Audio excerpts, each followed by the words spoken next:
Cheating ex-wife comes crawling back. A story for your channel about a man who had enough. Hello, True. Please don't release my email name.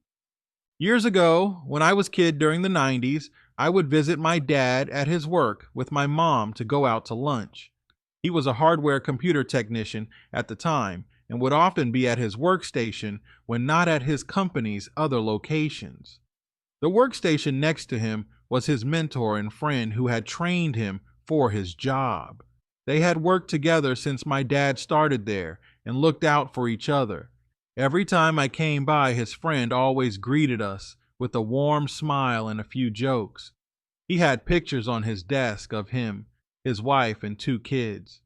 They seemed very happy, and she was very beautiful. I would find out later after asking my dad what she was like, and he would have the grimmest expression I had ever seen him have. One day we stopped by, and I saw a group of people surrounding his mentor's work area. A woman was yelling at him about how he needs to pay more money or everyone would starve, and if he wouldn't do it willingly, they would be back in court. My dad's boss came over and said if she didn't stop disrupting the place, he would walk across the street to the police station and come back with an officer. She said, "F you," and left. I asked my dad at lunch what happened, and he told me that woman was his ex-wife, and 2 of the 5 kids were his, but not the other 3. I couldn't believe it.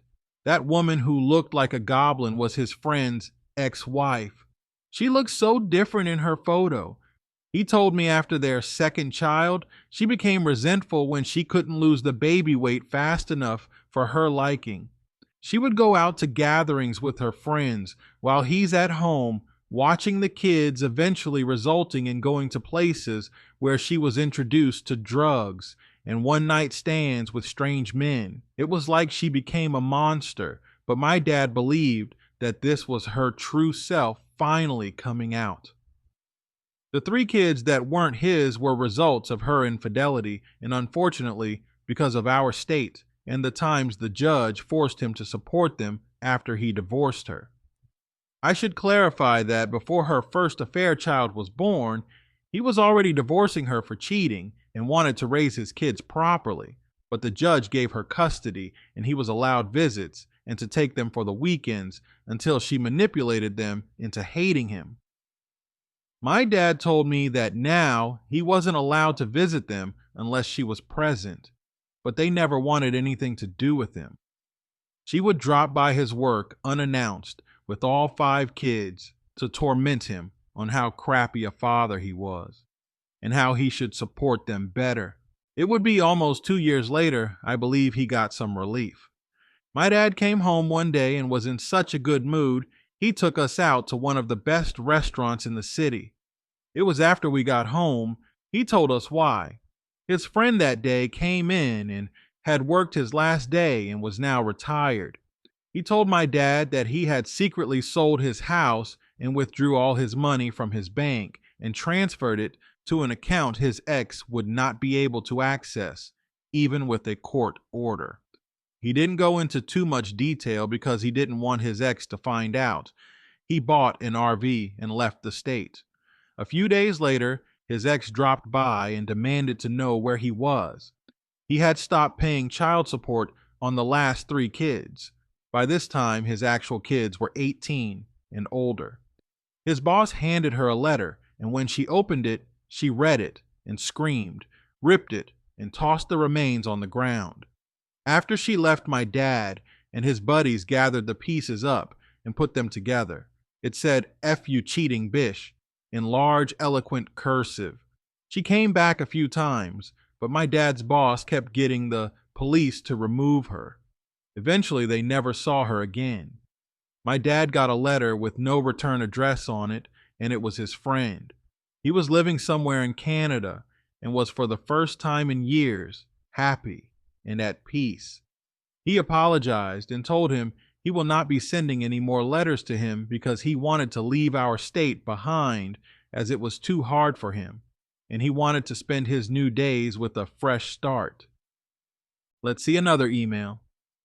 My story about my ex. I'm hoping this story might help some people going through this. or a warning for men about being careful. I met a girl when I moved to a different state for work back in 2019. We started dating. She told me she was a virgin when we met, and about 2 months in, we had sex.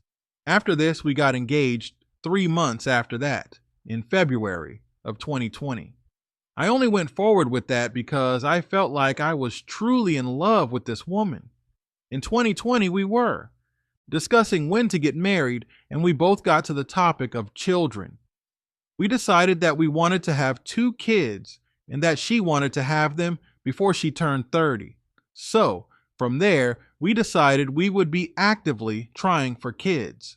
Things seemed like they were going well between us at this point.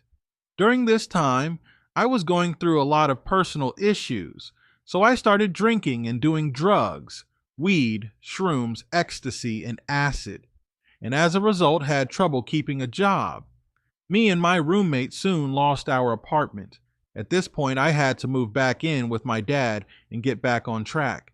While living with him, I cleaned up my act and started working and looking for a new apartment while still seeing my fiance at the time. We continued trying for a kid because I had a steady income paying my dad rent while looking for a place. Well, do it. My past renter history being removed from that apartment complex and my low credit score, we couldn't find any that would accept us. Fast forward to 2021, the relationship was starting to deteriorate as I started to feel things weren't working out between us. I let her know my concerns, and we agreed to work on what we both deemed issues. In the middle of 2022, I had reached a point where I felt things weren't going to work between us, so I was setting up to end the relationship, but by that point she had to tell me she was pregnant. I wasn't expecting it to happen since we tried over a year and had nothing to show for it. I decided I would try to work it out for our son's sake since I didn't want him to grow up in a broken home. I tried offering her to move in with me and my family since we had plenty of space for me, her, and our son. And my family all agreed. She decided not to, as she didn't want to give up her cat, as my dad's allergic.